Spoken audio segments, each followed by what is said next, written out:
Travel की दुनिया के दोस्तों, क्या हालचाल है आपके। मैं हूं राजेश ठाकुर और एक और सफ़र पर आपके साथ मैं दोस्तों आज पहुंच गया हूं वियतनाम की राजधानी हनोई में। करीब 1000 साल पुराना ये शहर इतिहास, संस्कृति और आधुनिक जीवन का एक अनोखा संगम है। पहली नज़र में हनोई आपको मोटरसाइकिलों, भीड़ और लगातार चलती जिंदगी का शहर लगता है, लेकिन अगर आप थोड़ा धीरे चलें तो यही शहर अपनी कहानियां सुनाने लगता है। दोस्तों, आज इस जगह को मैं बड़े करीब से देखूंगा। यहाँ का एक बहुत ही पुराना बड़ा ज़बरदस्त एरिया है जिसे ओल्ड क्वार्टर कहते हैं यहाँ पे वियतनाम या यूं कहिए हनोई की ज़िंदगी बसती है। दोस्तों, आज यहाँ पे सबसे पहले मैं एक वॉकिंग टूर करूँगा, देखूँगा, करीब से जानूंगा इस शहर को और वियतनाम का भोजन क्या है। आज लंच यहाँ की गलियों में किया जाएगा। तो आइए दोस्तों, एक और सफ़र की शुरुआत करते हैं।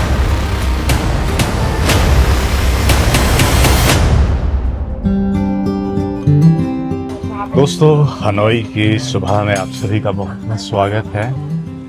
एक बड़ा कंफर्टेबल हमारा ये होटल है और मेन ये जो पीछे का आप यहाँ पे शहर का नज़ारा देख रहे हैं तो सिटी सेंटर में ये होटल है और बड़ा ज़बरदस्त चारों तरफ यहाँ पे नज़ारा है। सुबह सुबह हमने यहाँ पे उगते हुए सूरज को देखा है। 15 माले पे यहाँ पे इनका ये रेस्टोरेंट, तो बड़े सारे ब्रेकफास्ट में हमें ऑप्शन मिले। ब्रेकफास्ट का ये तो अच्छा खासा ब्रंच हमारा हो गया और यहाँ का जो वियतनाम का लोकल फूड है, बहुत सारे मुझे इसमें फ्राइड चीज़ें मुझे उसमें नज़र आई। मुझे लगता है कि वियतनाम में फ्राइड चीज़ों का बड़ा इस्तेमाल होता है, तो मुझे लग रहा था कि अलग अलग तरीके के यहाँ पे पकौड़े बने हैं। बहुत बढ़िया जूस और बहुत ही हॉस्पिटेबल स्टाफ यहाँ पे लगा। दोस्तों, हनोई में मैं वॉकिंग टूर पे निकला हूँ और हमारे होटल से ही ये थोड़ा सा आगे निकल के यहाँ पे खूब सारी जगहें हैं जो आज मैं खुद भी देखूँगा और आपको भी दिखाऊँगा। काफ़ी भीड़ भड़का है और मेरा अपना मानना है कि जब आप इस तरीके से बाहर निकलते हैं तो आप शहर को करीब से जान पाते हैं। हनोई के जो लोकल लोग हैं अपने रोज़मर्रा की ज़िंदगी में बिज़ी है। इस तरीके के बहुत सारे यहाँ पे चौक बने हैं और ट्रैफिक का एक अपना ही अलग अंदाज है यहाँ पे और हिस्टोरिक सा ये शहर है। दोस्तों, आइए ज़रा इस शहर के इतिहास के बारे में भी आपको बताता हूँ। देखिएगा, यहाँ पे मुझे ऐसा लग रहा है कहीं अपने भारत के किसी शहर में पहुंच गया हूं। हमारे भी ट्रैफिक किसी तरीके से वहां पे आपको बिजी रखता है, सोचने का मौका नहीं देता है। खूब सारे यहाँ पे भी हॉर्न बज रहे हैं और दुकानें जो है वो सुबह सुबह काफ़ी बिजी है। लोग बाग ब्रेकफास्ट कर रहे हैं, अपनी जो कि सुबह की ख़रीदारी होती है वो लोग कर रहे हैं और बड़ा बिजी मॉर्निंग दोस्तों। एक बड़ा अलग सा एहसास है दोस्तों। दुकानें सुबह सुबह आपके लिए सजी है, खुली है, ज़िंदगी यहाँ पे चल रही है और बड़ा ही ज़बरदस्त दोस्तों ये एरिया है। इस एरिया को ओल्ड क्वार्टर्स भी कहते हैं। एक और नाम इस जगह का है और वो है 36 स्ट्रीट्स। कहते हैं कि यहाँ पे हर स्ट्रीट में एक अलग ही आपको मंजर मिलेगा, कहीं रेशम, कहीं चांदी, कहीं बांस और यहाँ पे बहुत सारी ये जो खाने पीने की दुकानें हैं। तो हनोई का जीवन जो है वो दोस्तों अपने तरीके से चल रहा है। कहीं कहीं आपको यहाँ पे कुछ इस तरीके का स्ट्रक्चर नज़र आता है जो हनोई और फ्रांस का कनेक्शन भी आपको बताएगा। बड़ा सुबह यहाँ पे आराम है, हालांकि सड़क बड़ा बिजी है, लेकिन सड़क के किनारे कुछ एक ऐसी जगहें हैं जहाँ पे थोड़ा आप आराम से वॉक कर सकते हैं। और मुझे डर यहाँ पे बिल्कुल भी नहीं लगा। और चलते चलते दोस्तों आप बीच बीच में कहीं पे यहाँ के लोकल टेंपल भी देखेंगे, जैसा कि एक मंदिर है जहाँ पे फ़िलहाल तो सुबह कोई नहीं है, लेकिन मेरा अपना मानना है कि लोग आते जाते यहाँ पे अपनी श्रद्धा अर्पित करते होंगे। और बहुत ही खूबसूरत दोस्तों ये गली है, इस गली से फ़िलहाल हम लोग गुज़र रहे हैं और बच्चे यहाँ पे अपने माँ बाप के साथ बैठे हैं। फूलों की दुकानें यहाँ पे सजी हुई है, बड़ा एक मज़ेदार माहौल है दोस्तों। वॉक करते हुए बड़ा करीब से मैं इस शहर को महसूस कर रहा हूँ।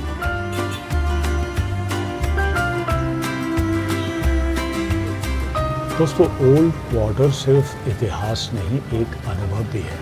हर गली की अपनी एक आवाज़ है, अपनी खुशबू है, अपनी रफ्तार है। ये जो जगह यहाँ पे ऐसा लग रहा है कि प्राचीन हनोई यहाँ पे अभी भी कहीं पे छुपी है। ये जो एक आलीशान आप ये पुराना सा घर देख रहे हैं, मेरे हिसाब से किस तरीके से यहाँ पे घर हुआ करते होंगे।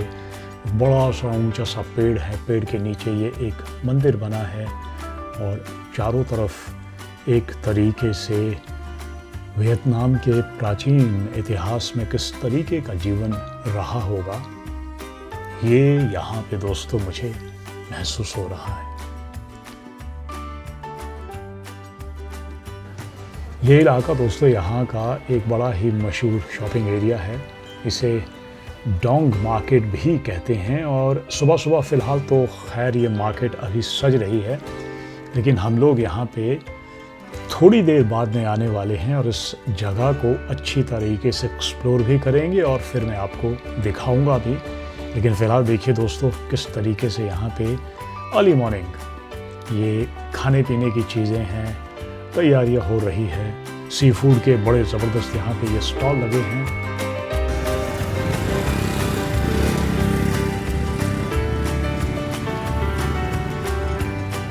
आइए दोस्तों, एक ये यहाँ का मुझे पकौड़ा लग रहा है, अंदर चल के इसे देखा जाए। हालांकि मेरा अपना मानना है कि शायद ये वीकेंड पे खुलता होगा या फिर इसका कुछ समय रहता होगा, क्योंकि यहाँ पे फ़िलहाल मुझे कोई नज़र नहीं आ रहा। एक बड़ी कमाल की दोस्तों यहाँ पे शांति है। ओल्ड क्वार्टर को कार या बस से भी देखा जा सकता है, लेकिन दोस्तों पैदल चलने का अपना ही आनंद है। आप रुक सकते हैं, किसी भी दुकान को देख सकते हैं, स्थानीय लोगों से मुस्कुराकर बात कर सकते हैं और इस शहर की धड़कन को करीब से महसूस कर सकते हैं। ये छोटी छोटी बातें हैं, लेकिन एक यात्रा को यादगार बनाती है। तो दोस्तों वियतनाम की एक बड़ी मशहूर गली में मैं पहुंचा हूं। हनोई में ये एक गली है जहाँ पे बहुत सारे चारों तरफ जो है वो आपको कॉफ़ी हाउस नज़र आएंगे और इस कॉफ़ी हाउस के बीच में है एक रेलवे ट्रैक, जहाँ पे थोड़ी देर में ट्रेन आएगी। तो हम लोग भी पूरा आज वॉकिंग ट्रिप कर रहे हैं और लगभग 2 घंटा हमने वॉक किया है और यहाँ पे पहुँच गए हैं। तो यहाँ बैठ के हम लोग कॉफ़ी पियेंगे और इस जाती हुई एक बड़ी हिस्टोरिक ट्रेन है, इसके टाइम होते हैं और हमें बताया गया लगभग आधा घंटा बाद ये ट्रेन यहाँ पे आने वाली है। तो लोग बाग जो है वो बाहर बैठ चुके हैं और हम लोग तैयारी में हैं। अब यहाँ पे दोस्तों बहुत सारे पैकेजेस मिलते हैं। अगर आप यहाँ पे आते हैं तो ये जो कॉफ़ी शॉप वाले हैं और साथ में हमने यहाँ पे एक रिक्शा इसके साथ हमने बुक किया है और एक बफे लंच भी उसमें इंक्लूडेड है। तो हम लोग जो है वो $50 ऑस्ट्रेलियन पर पर्सन पे कर रहे हैं। तो यहाँ कॉफ़ी हाउस में हमको एक जगह मिली है जहाँ पे बैठ के हम लोग कॉफ़ी या कोई भी ड्रिंक आप लेना चाहें, बहुत सारे ऑप्शन आपको मिल जाते हैं, तो आप वो लेंगे। और उसके बाद यहाँ पे जो एक जगह है जहाँ पे हमें वो बफे लंच करवाएंगे और उसके साथ साथ एक 45 मिनट की उन्होंने हमें बताया है एक रिक्शा राइड होने वाली है। तो हनोई की कुछ बढ़िया बढ़िया जगहों में ये हम लोग राइड करेंगे। दोस्तों यहाँ पे ये एक बड़ी ज़बरदस्त कॉफ़ी मिलती है, इसे एग कॉफ़ी कहते हैं और मुझे बताया गया है कि ये यहाँ की एक बड़ी स्पेशलिटी है। और एग कॉफ़ी भी ठंडी भी होती है और गर्म भी होती है। तो मुझे बताया उन्होंने कि आप अगर गर्म कॉफ़ी लेंगे तो ये यहाँ की लोकल एक स्पेशलिटी है। तो इस ट्रेन को हम यहाँ पे एंजॉय करेंगे इस एग कॉफ़ी के साथ।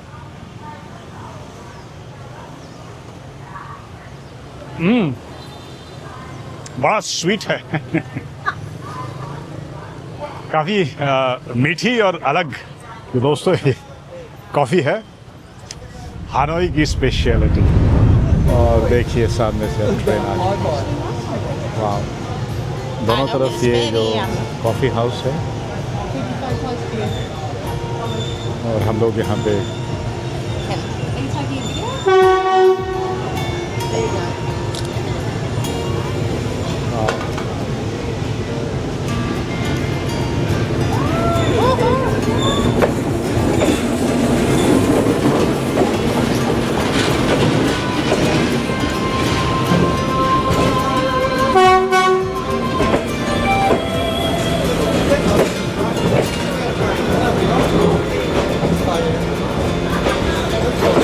कोई ये शायद पिकनिक या टूरिस्ट ट्रेन है, क्योंकि अंदर जिस तरीके से ये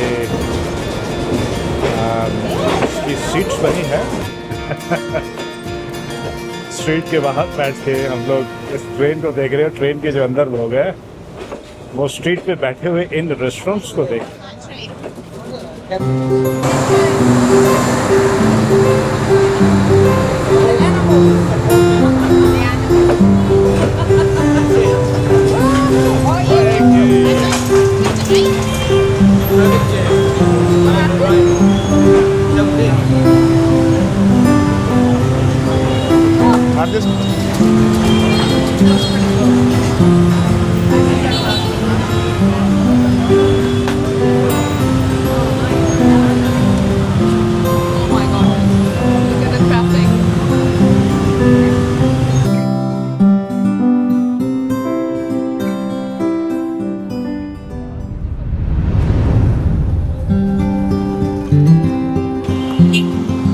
तो दोस्तों वियतनाम की ये एक और बड़ी स्पेशलिटी है और इसे रिक्शा राइड कहते हैं, जो फिलहाल हम लोग कर रहे हैं।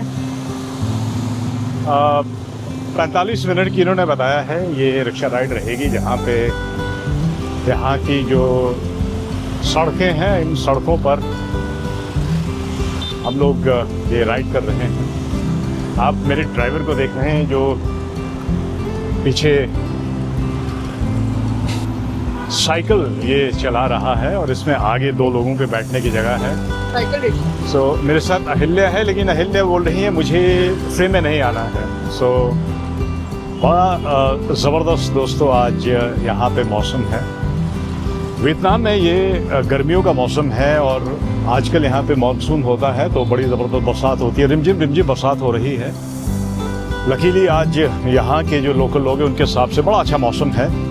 टेम्परेचर मेरे हिसाब से कोई 28 या 29 डिग्री होगा, तो बड़ा सुहाना मौसम है और हल्की हल्की बरसात हो रही है। तो मुझे नहीं लग रहा है कि बड़ी ज़बरदस्त गर्मी है, ऐसा कुछ नहीं है। लेकिन एक बड़ा कमाल का दोस्तों ये एक एक्सपीरियंस है और सड़कों पे जो ज़िंदगी है यहाँ के जो लोकल लोग हैं उनको आप करीब से अगर महसूस करना चाहें तो हनोई में ये रिक्शा राइड ज़रूर कीजिएगा दोस्तों।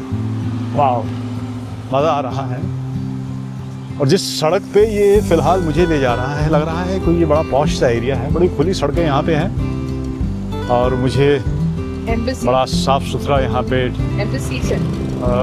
ट्रैफिक नज़र आ रहा है। अच्छा, अहिल्या बता रही है कि ये यहाँ पे बहुत सारी क्रोएशिया की एम्बेसी थी, उसके बाद डोमिनिक रिपब्लिक की, ईरान की, स्लोवाकिया की और सिंगापुर। और ये देखिए सामने एक बड़ा ज़बरदस्त एक कोई ये स्टेडियम सा मुझे नज़र आ रहा है। पीले रंग की बड़ी खूबसूरत ये बिल्डिंग है। अभी मैं अपने ड्राइवर से पूछा इसका नाम बताएं तो वो थोड़ा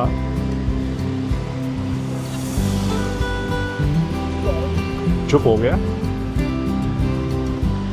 बहुत ही खूबसूरत दोस्तों ये बिल्डिंग है। और अब हम सामने देख रहे हैं ये हो ची मिन्ह यहाँ का museum.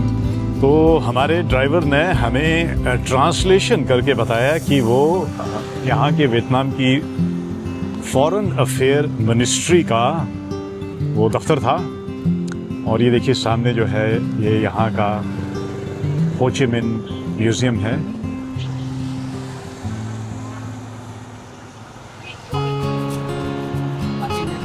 Parliament house, thank you. ये यहाँ का पार्लियामेंट हाउस है। हमारे जो ड्राइवर हैं एक तरीके से हमारे गाइड भी बने हुए हैं, तो उन्होंने हमें बताया कि ये यहाँ का पार्लियामेंट हाउस है। और जो स्ट्रक्चर है दोस्तों अभी भी इन बिल्डिंग का बड़ी आलीशान ये इमारतें हैं। और कहीं ना कहीं मुझे एक बड़ा स्ट्रॉन्ग फ्रेंच आर्किटेक्ट इन्फ्लुएंस इन बिल्डिंग्स में नज़र आ रहा है। इनकी जो ये खिड़कियां हैं, इनके जो दरवाजे हैं, इनकी जो छतें हैं, शायद कहीं पीछे फ्रांस से ये आज भी जुड़ी हैं। हनोई जो है वो अपने आप में आपको हैरान कर देती है।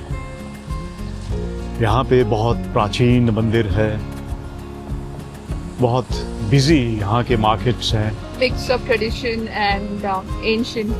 हाँ, बहुत सारी जगहों पे आप देखेंगे तो Traditions, ancient and modern. या बिल्कुल सही। मैं थोड़ी देर पहले जब यहाँ पे वॉक कर रहा था तो मुझे बैंगलोर की एक्चुअल में याद आई। मुझे ऐसा लगा कहीं मैं बैंगलोर में पहुँच गया हूँ। तो वहाँ पे भी मैंने देखा है कि तीनों सड़क के दोनों तरफ एक ज़माने में तो बहुत हरे भरे पेड़ होते थे, लेकिन अभी भी वहाँ पे है। तो ये भी कुछ ऐसा ही लग रहा है। ये यहाँ का इंटरनेशनल कन्वेंशन सेंटर, इसके सामने से हम लोग गुजर रहे हैं।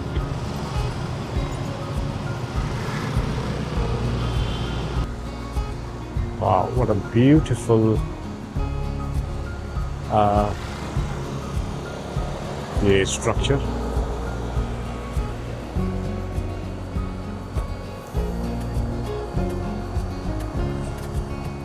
Okay, thank you.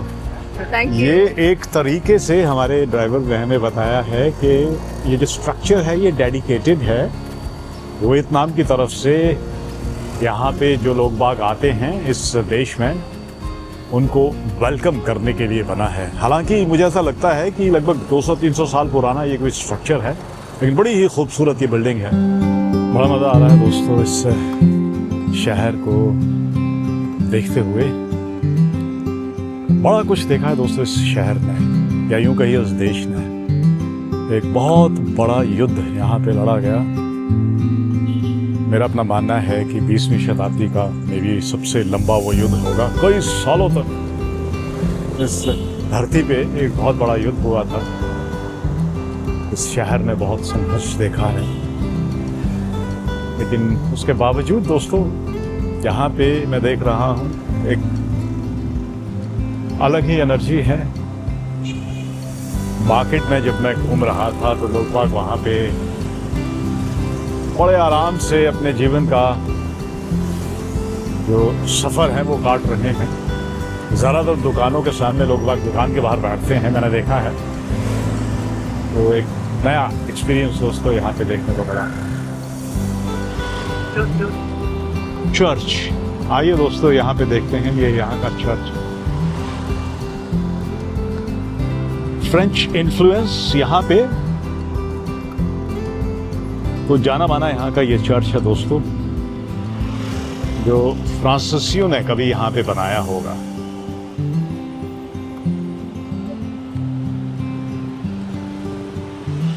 और ये यहाँ का एक नॉर्दर्न साइड है। The relic, north gate of the city.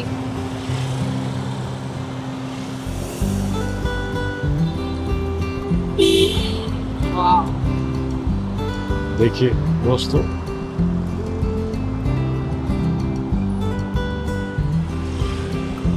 अब तो शायद ये हमेशा के लिए बंद है, लेकिन एक ज़माने में शायद कभी एक Protect here, city को. अभी भी इस पे देखिए ऊपर काफ़ी सारे लगता है लड़ाई के ज़माने के कुछ निशान, गोला बारूद जब इस दीवार पे कभी बरसा होगा। इस सिटी का ये नॉर्दर्न गेट था। अब मेरे सामने जो है बड़ा खूबसूरत नज़ारा है। वो एक तरीके से ऐसा लग रहा है कि मेरे सामने एक फिल्म चल रही है और मैं उस फिल्म को देख रहा हूँ। कोई बीच में ऑब्स्ट्रक्शन नहीं है, कोई मुझे रोक नहीं रहा है। पर्दे पे ये मोटर बाइक पे लोग आते हैं, कारें आती हैं, पेड़ आते हैं, सड़कें आती हैं, लोग आते हैं। मंजर बदल रहा है, अलग अलग किरदार मेरे सामने नजर आ रहे हैं। और एक ये 45 मिनट मुझे बताया गया है, तो मेरे सामने दोस्तों ये हनोई की पिक्चर चल रही है और आप इस पिक्चर को मेरी आंखों से और मेरे कैमरे से ये देख रहे हैं।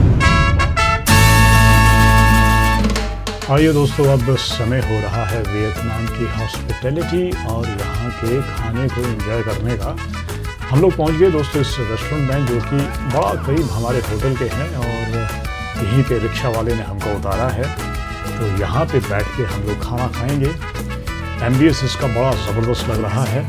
तो दोस्तों थक हार के अब हम पहुँच गए हैं यहाँ पे इस रेस्टोरेंट में। बड़ा अच्छा रेस्टोरेंट है और एक सेट मेन्यू हमने यहाँ पे ऑर्डर किया है।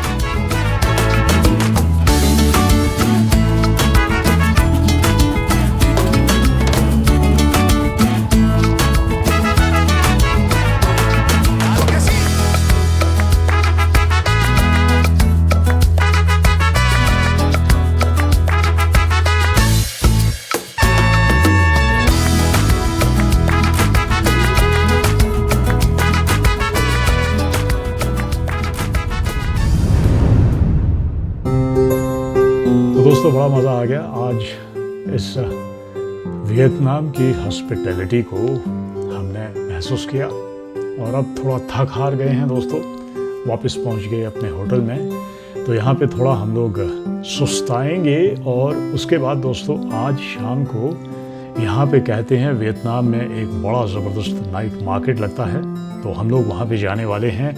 और यहीं पे करीब एक बड़ी खूबसूरत लेक है। कहते हैं शाम को वहाँ पे ज़िंदगी बड़ी खूबसूरत हो जाती है। लेकिन दोस्तों मेरा ये जो शाम को हनोई को एक्सपीरियंस करने का सफ़र है वो मैं आपके साथ शेयर करूँगा अगले एपिसोड में। वीडियो पसंद आए तो लाइक कीजिएगा, सब्सक्राइब कीजिएगा, शेयर कीजिएगा। इसी तरीके से इस खूबसूरत दुनिया को देखते रहिए और अगले एपिसोड में आपसे मुलाकात करूँगा। तब तक के लिए नमस्कार।